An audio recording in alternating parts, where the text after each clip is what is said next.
मेरी प्यारी बहनों, आज मैं विवाह में गाया जाता है सुहाग,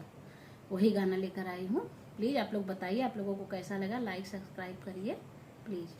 मैं ना जानू दैया सुहाग मंगल जाला, मैं ना जानू दैया सुहाग मंगल जाला, मैं ना जानू दैया सुहाग मंगल जाला, मैं ना जानू दैया सुहाग मांगे गैली ससुर जी के डेरा, सुहाग मांगे गैली ससुर जी के डेरा, मैं ना जानू दैया घुघुट काढ़े जाला, मैं ना जानू दैया सुहाग मंगल जाला, मैं ना जानू दैया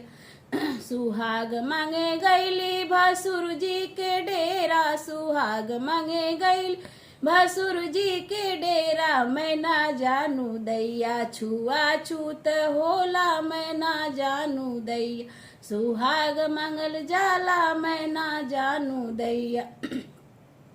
सुहाग मांगे गैली सैया जी के डेरा, सुहाग मांगे गैली पिया जी के डेरा, मैं ना जानू दैया सुहाग रात होला, मैं ना जानू दैया सुहाग मंगल जाला, मैं ना जानू दैया सुहाग मंगल जाला, मैं ना जानू दैया।